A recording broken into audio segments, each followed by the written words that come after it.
Hey guys, you're tuning in to the Mina B Podcast. It's your girl, Mina B, and I am back with yet another fun-filled episode. So, where to find me at the Mina B Podcast over on IG, streaming on multiple platforms for your listening pleasure like Apple Podcasts, iHeartRadio, Spotify.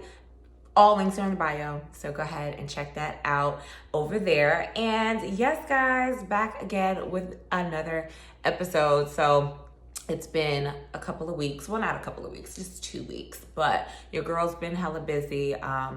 Creatively, I was just like in a rut because I was moving. So just switching places and getting my life in order. I was like, y'all, once I get settled, I will definitely give y'all an episode. And of course, on today's episode, we have plenty to talk about, okay? So yeah, I mean, it's been a fun month. January's over. We're in February right now. Valentine's Day is approaching. I mean, we're still in this panorama, okay? We're still in this panorama, so y'all already know what time it is. So y'all are stuck with me solo dolo today. No guest host, but that's fine because I got enough to chit chat with y'all about. So yeah, in moving, I just wanted like a new space. I was at my current spot for like 2.5 going on 3 years. I was like, okay, y'all, it's time to switch it up just a little bit. And just be in a more open, more airy, happier, more bright space, as you can see in my background if you are watching on the YouTube. So yeah, just had to rearrange a couple of things, but your girl's still grinding, still about to give y'all some dope content. So definitely stay tuned. So, been in my bag, honestly speaking, and I was thinking to myself with the new year and everything going on and just how things have been moving and shaking, especially in Atlanta. Atlanta's been super weird lately. I know a lot of the major cities have been super weird with the pandemic and crime and a lot of bullshit going on. So I really just been on my grind. I was like, all right, I'm switching spots. I need to just like hone in on my finances, hone in on, being focused on the show and creating some, more interesting shows or episodes rather for you guys going forward. So yeah, definitely just been on my shit. And y'all, like, real talk, about to tell y'all my business. I ain't really been dating. Like, I'm really like not in the fucking mood. Like, I just feel, I don't know why. I had like one guy that I was talking to and I kind of cut him off because I was just like,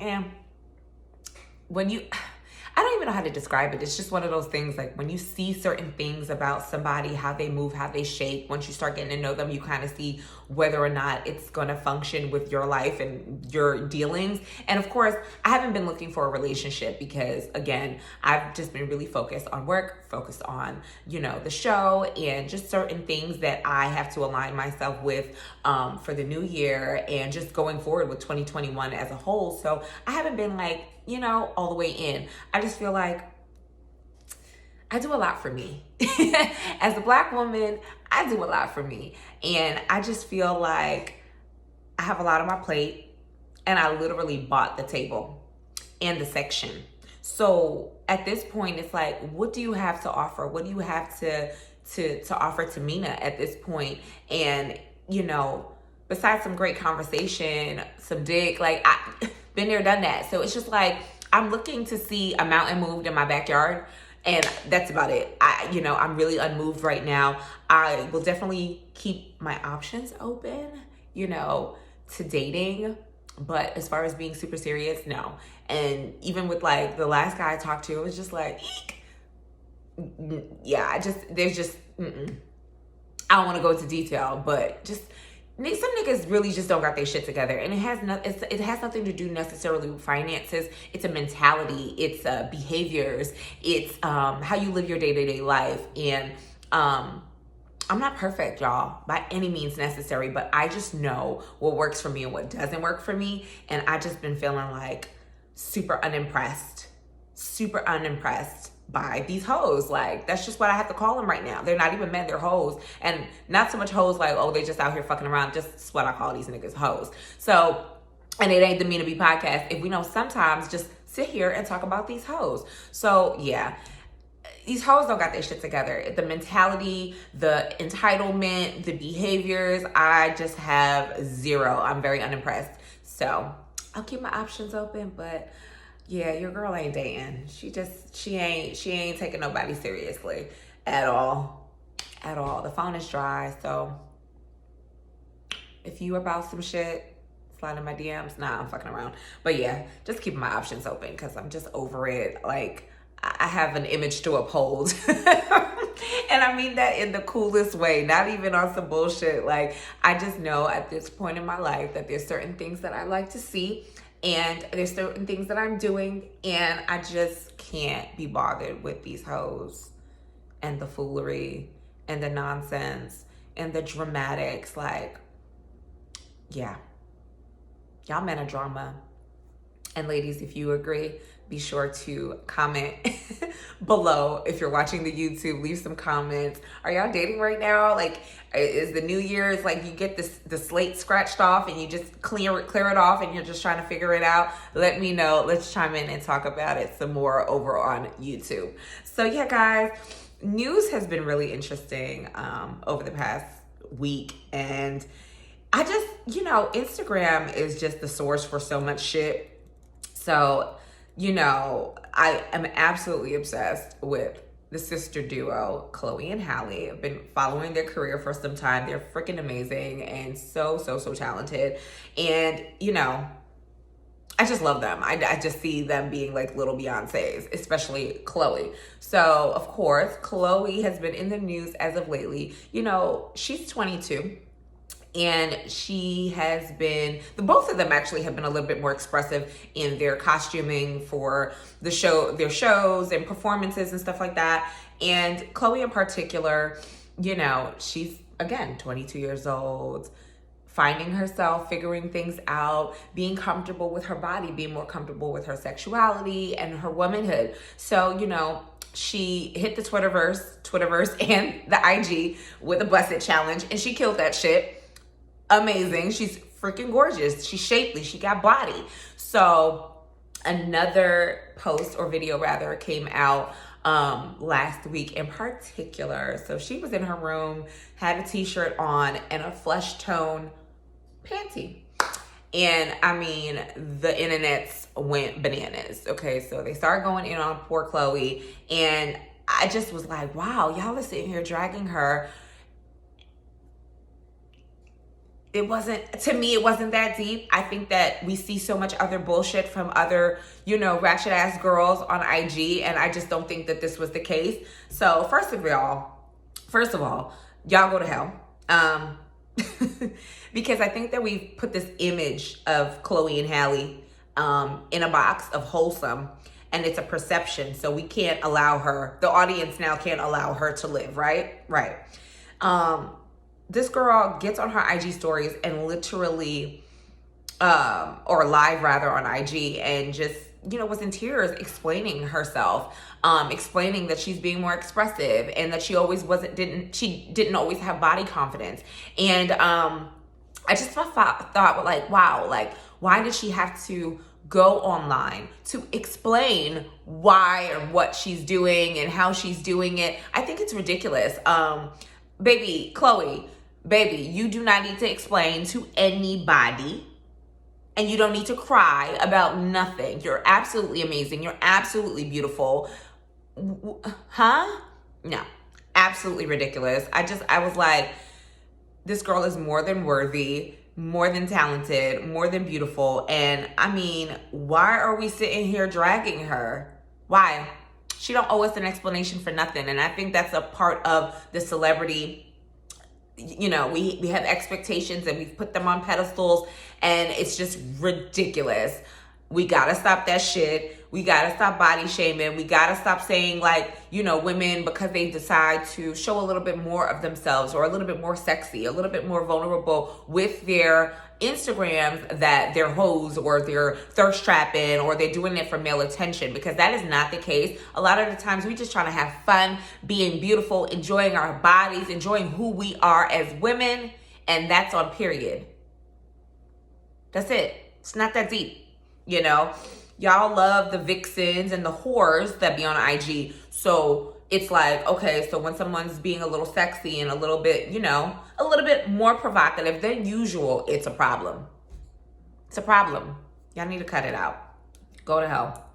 So that's just my take on that. Like, I was like, this poor girl is a fucking celebrity. She's a boss, you know, has a budding career, been in the industry for years. You know, they're not Disney not so much characters, but they're not Disney girls anymore. They're evolving into their careers and their womanhood. And I think that we need to allow them some grace, just like we do all the other hoes and vixens on IG. Period. And that's when Mary had a little lamb. Okay? And I will sip on that. So, if you've been under a rock, Auntie Wendy, my dear Auntie Wendy Williams, dropped a biopic of her life on Lifetime that aired last Sunday. So if you guys, a lot of people don't know Wendy as far as her radio career. They know her from her television show, her talk show. So being an NYC native, y'all don't understand how dynamic radio was in the 90s. Aging myself a little bit there, right? In the 90s, when you had Wendy Williams on the radio, and prior to that, and prior to her show, she was on Hot 97, then she went to Power 99 FM in Philly, and then back again to NYC at Kiss FM before the Wendy Williams show aired on television. So needless to say, we had these amazing women in radio at the time: Wendy Williams, Angie Martinez, Miss Jones. And I have to say that Wendy, and I've said this before on previous episodes, that Wendy and Angie, I owe a lot of credit for my passion for radio and, this now platform of podcasting, because I wanted to be them. I essentially went to school for broadcast communications because I wanted to be on the radio. So, it was really dope growing up, listening to them, which their styles were two very different styles. Angie was a very, very good and still is an excellent interviewer. Wendy was a great interviewer, but she also was very, very heavy into tabloids and the talking shit and the, getting to the bottom and just saying the things and asking the questions to the celebrities and dropping the tea about the celebrities that nobody was doing at the time. You know what I'm saying? Like, no black disc jockey they weren't doing that. They just wasn't doing that. And I think that's what was so dynamic and fun about her show at that time. And it made her untouchable, but it also made her very, very much so hated. You know what I'm saying? In the industry. So going on to the biopic, Wendy's body images and image issues rather, and ridicule that she received as a child kind of played out on the biopic. And it was really interesting to see the dynamic and see how, she was treated by her family and what led to her habits. Because, everybody at this point would know that Wendy definitely had some issues with drug abuse. And it definitely was like, damn, like I didn't realize like how you kind of watching it, you kind of didn't realize like, damn, like this is what led her to certain parts of her life. You know what I'm saying? So, and it also depicted a lot about her codependent, messy marriage. But let's be clear, she's always been an open book. Even on the radio, she definitely was an open book. And of course, on her show, she's been an open book as well. So we've gotten to see different sides of Wendy. And I think that people fail to realize, like, yeah, she talks a lot of shit, but and delves into all these celebrity lives and drama, but she's also been very honest and open as well. Like, I don't think it was ever a lie about a lot of the things that she went through. So, just speeding into the movie, I do wish, I honestly, how I feel about the movie is this. I do wish it was a longer movie or a little bit more in detail, but of course, with an hour and a couple of minutes of a window period, Lifetime kind of put enough in. And I do believe Wendy was executive producer on that, so she was able to have her hand in how things were depicted. Of course, her husband, Kevin was absolutely horrible to her. I mean, I think every woman has had one guy that they were a demi for, whether they married him or not, and Kevin just happened to be that one. She dragged so many people, so many stars, and severed many relationships to a point when she started the Wendy show. This also played out on the biopic that, she severed a lot of relationships. People didn't want to go on her show. They didn't want to fuck with her because of the things that were said and done on the radio. I feel like the movie missed a beat. And I think that if it was on Netflix, I think it would have been a little bit better. We got to see some interesting things, and I got a little emotional watching it because, again, I've been following this career my whole entire life. Like, let's just call it what it is. I love her. I ain't got nothing bad to say about Wendy. She is who she is, you know what I'm saying? And she's created an empire. She's created, a career of herself. Whether people think it's tabloid or gossip, it has still been a very awesome career. It's also been an influential career, no matter what we think, no matter what everybody else thinks. You know what I'm saying? Put it this way. It was okay, and it still is okay for a TMZ, an E! Entertainment News, and other wider outlets, let's call it for what it is, to be problematic and put things out there. But because it came from a loud, bigger Black woman, it was an issue. You know what I'm saying? Again, we saw a lot of different things. If you watched the Wendy show, you saw her faint. You saw her pass out. You saw her talk about her relationship. You saw her talk about her coke habit. She's had books that came out. Wendy's Got the Heat. That was a great book. Talked about her coke addictions and things of that nature. And also, in recent years, we've seen her marriage or divorce unravel, her going back to rehab. Oh, the rehab part. Not to give it all away, that fucking just drove me insane, her going to rehab and the way Kevin treated her and all of that. Like, this woman has been through a lot, and all while holding up this career, holding up this amazing career, no matter how we look at it, how we saw her career being built. I'm just happy that she was able to tell her story and to tell it how she wanted to, whether I think it's missing parts or, the Twitter sphere, we all kind of feel like it's missing a couple of things, but it still was honest. It still was open. It still was fucking Wendy. So at the end of the day, let's give Wendy her fucking flowers. She deserves it. And that's just the bottom line. Okay. She deserves it. It's just, yeah, I don't know what else to say about it other than I'm happy that she did it. And I'm happy that people who didn't know her career or didn't know her from radio like I did got to see another side of her, or got to see, her career kind of blossom, and also what it took and the drama that she went through, because she went through shit. She went through shit. A lot of shit. So, another review. Another Mina review. Malcolm&Marie. So, the film Malcolm&Marie, honey. Let me start by saying this, okay? When the Malcolm&Marie is a movie that aired, that just dropped on Netflix this past week. When we saw clips and previews of it, we thought that this was going to be this amazing love story, or maybe an interesting love story, or take on Black love some way, somehow. We just thought that, right? It didn't say that. We didn't get no, little blurb of words that gave us what it was that we were going to be watching. We just know that the two main characters are going to be played by the talented Zendaya, and the force to be reckoned with, the amazing John David Washington.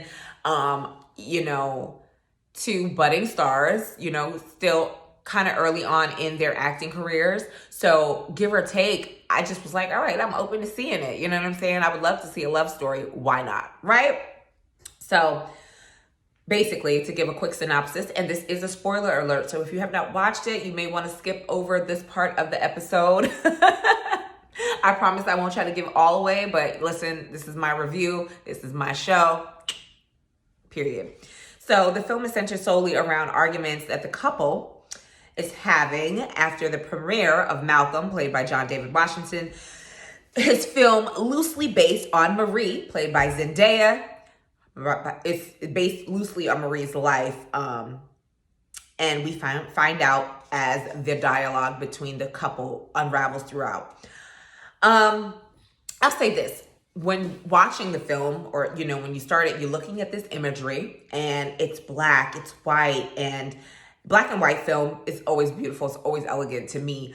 And I love the aspect of it. It's just based in this modern home. Like, you're getting rich vibes. You're getting, like, you know, creative, rich vibes. You know what I'm saying? And I'm with it. I'm for it, right? I'm sitting there watching. Everything about it was beautiful. This beautiful man, this beautiful woman, right? It's picturesque. Two beautiful black people together. And listen, I don't want to hear no shit about, oh, Zendaya's light skin. Oh, she's ambiguous. She's racially ambiguous. I don't want to hear that. That's not what the fuck we talking about. And that's on period. So, moving on. Yeah, y'all can miss me with that. Throughout the film now, you're listening to music in between the conversations. And I'm like, this soundtrack is popping. And there is a soundtrack up. If you guys go to @StrongLead, if you have watched the film and you have heard the music throughout, all of us were like, everyone that's been on Twitter and on IG were in love with the music that was set in throughout the scenes. So you could check out the actual track list over on @StrongBlackLead to find out all the songs that were on the film. So the film is art to me, but it was missing a lot, right? To me, it was missing a lot, but then I had to sit back and think, and I was like, is it really missing a lot? Is this just what exactly the director was trying to depict, the writers were trying to depict, you know? Okay, so dissecting their dialogue, Malcolm and Marie, they're having an argument, right? And it's poignant and utter verbal battery. And it's more verbal battery from Malcolm. And it's like, damn, like, this arrogant asshole.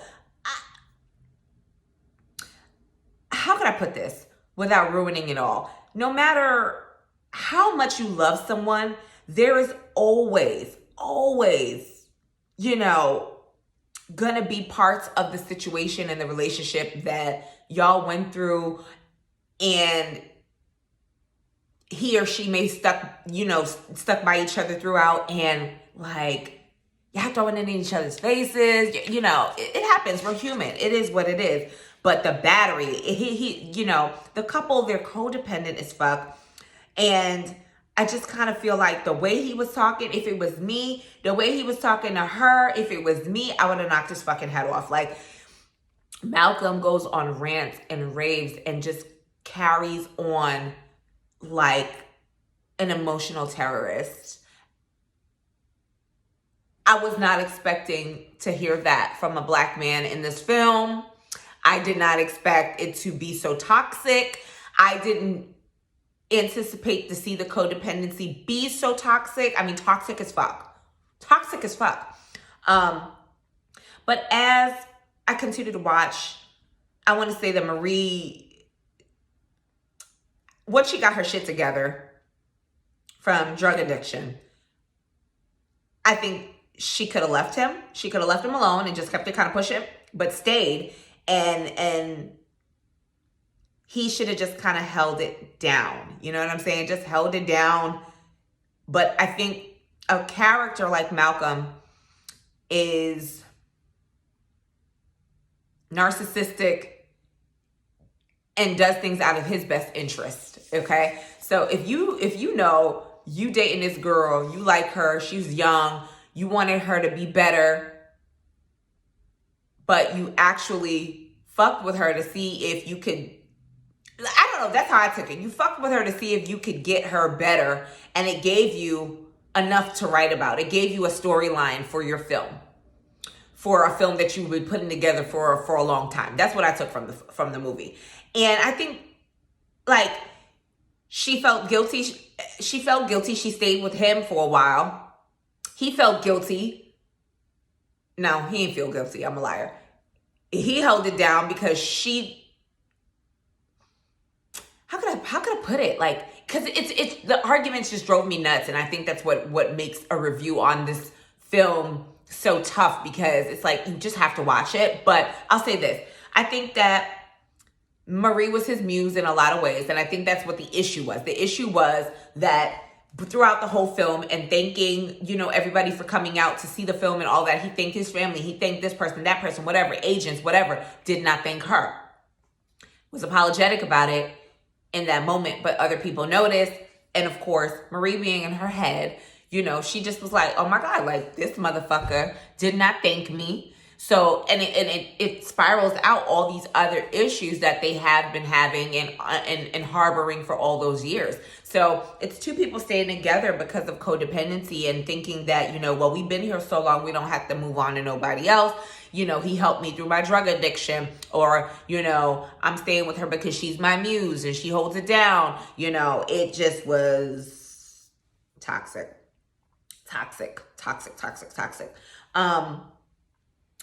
I definitely think it was an interesting film, to say the least. And as I'm watching John David play this role, I can't help but hear his father, who is the wonderful, amazing Denzel Washington.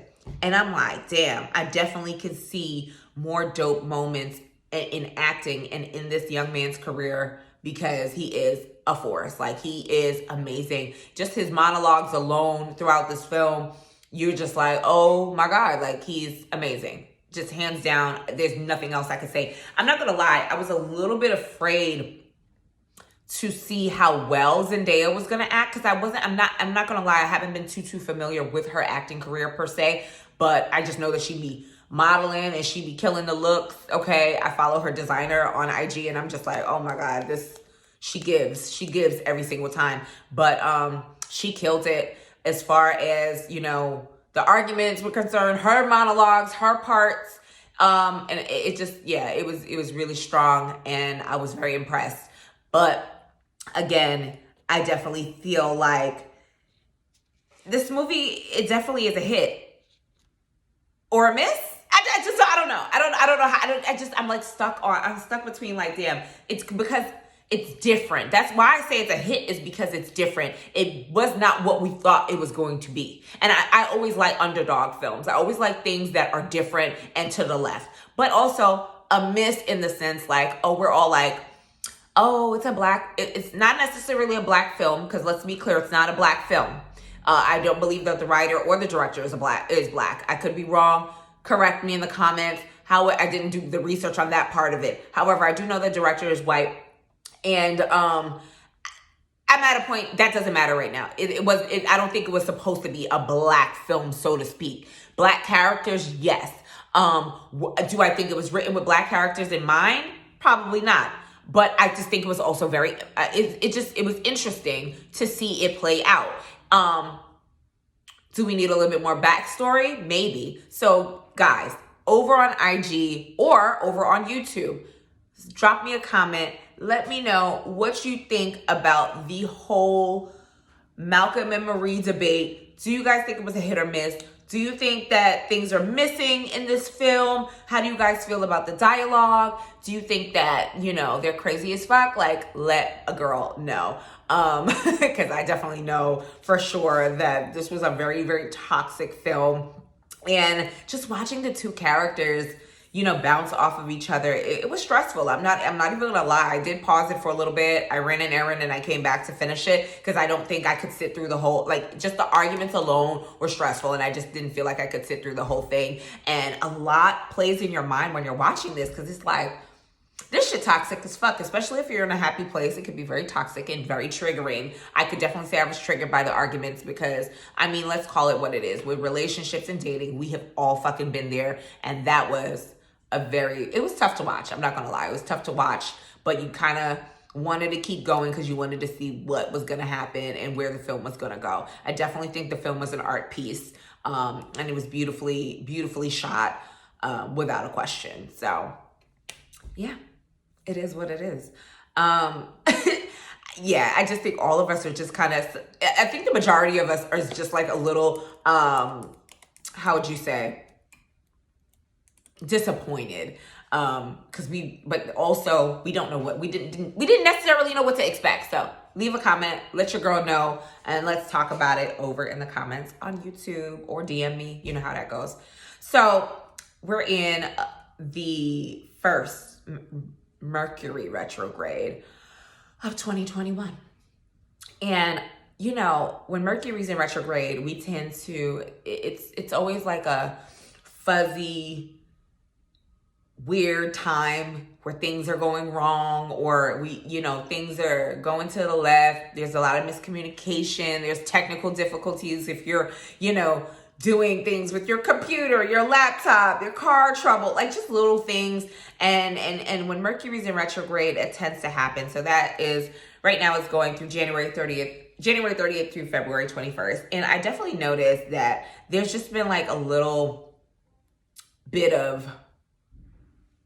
miscommunication and lack of communication, and people just, I think we're all kind of going through this moment where we're still, again, in this panorama, figuring things out, figuring life out, trying to act like, things are normal, even though it's not, stuff like that. So how do you survive retrograde?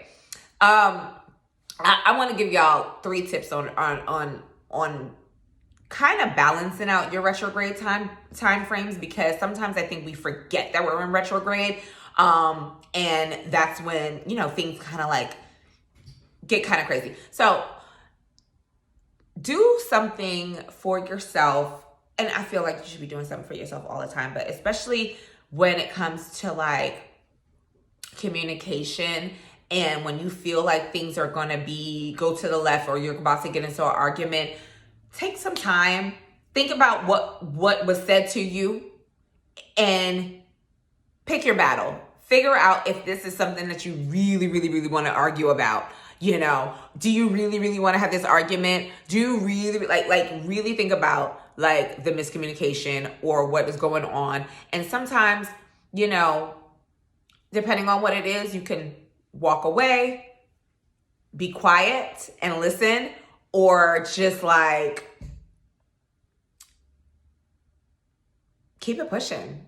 Keep it pushing, keep it pushing. Walk away, keep it pushing, or just kind of like take a breath, slow your speech, and respond.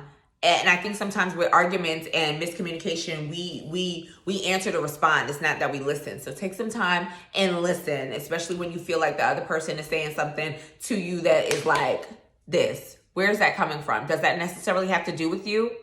Think about it. Or is the reaction or the yelling or the raised voice rather, is that, a reflective of what you did or what's going on? Or is that a reflection of who they are in that moment? And do you want to, share that energy? Also, so with taking time to understand miscommunication, take some time for yourself. Like right now is a crazy time, again, with everything that we have going on. Valentine's Day is coming up. If you're single or whatever it is that you got going on, and retrograde being what it is, and, miscommunication with the boo, or not talking to somebody, take some time for yourself. Carve out a time throughout the day that you whether it's in the morning or whether it's at night, to journal some of the things that you really, really, really love, or want to accomplish. Like I love this about, building things or DIY projects. This is what I want to accomplish. This is what I want to do, Also, with the journaling or just talking about what you expect for yourself or what you went through for that day and reflecting on it, be sure to throw in some affirmations. Right now is a great time to put some affirmations together just to kind of stay grounded while, the planets are doing their crazy thing right now. Definitely take that time out for yourself. And also during retrograde, sometimes we may feel like we may not need anybody because this motherfucker getting on your nerves and this bit, Communicate with your friends. Talk to somebody. Don't be afraid to, reach out if you're feeling confused about something, or if you feel like you had a miscommunication with somebody else and you want some feedback. Reach out to your friends, your family. It's always a weird time with retrograde, and I'm just one of those people that I try to remember that we're in that space, and I try to do little things so that I can be distracted by it and not let it depict or just, mess up my little mood or my life. You know what I'm saying? Like, why? Why? I think retrograde is a great time too, so that you can kind of like focus on what you need to focus on and stay the course, because it can throw you off, because a lot of people obviously, and this the planets being aligned, the universe, Mercury retrograde, all that stuff. A lot of people are just now getting into it. They're not really, doing research about what it is and be like, okay, no, that's, you know what? During that span of time, things were really screwed up. Shit was really going on. Yes. And it's during these times that, things happen. And it took me a long time to realize that. But when I started paying attention and reading more into it and doing my research for myself, I was like, okay, I get it now. So again, do your research, but also be open to understanding that when this time frame happens every couple of months throughout a year, that you have to take some accountability and just try to hone in on better habits during that time, so that you're not arguing, you're not upset, you're not going haywire with things, and, put those in perspective and not have a crazy retrograde period. Makes no sense. Why do that? So yeah, y'all, just a couple of quick tidbits about, things happening in the world and on IG and in the movie film sphere. Feel free to check out either of the movies. Let me know how you feel about it. Let's talk about it. I think we'll be talking about Malcolm&Marie for another week or week and a half, because everyone's catching on to watching it now. So definitely feel free to leave those comments below or reach out to your girl at the Mina B Podcast over on IG. Feel free to slide into my DMs. Also, if you guys have any ideas or interest in, hearing me talk about a particular topic, or, you got a story or you need some advice, feel free, askminaB@gmail.com. Head over there and feel free to leave an email for me. It's a great place to, communicate with me. I mean, besides the DMs, of course. Feel free to do that. But yeah, guys, I'm wrapping up this episode, and thank you guys so much for tuning in and fucking with the show. Be sure to rate, subscribe, and review over on Apple Podcasts, and also over on my YouTube channel. Be sure to subscribe to the YouTube channel and show your girl some love. All right. So it's been great chatting with my listeners and my viewers. Be sure to check me out and stay tuned for some other episodes coming along. And yeah, I'm signing out. You guys have a wonderful and productive week. Bye-bye.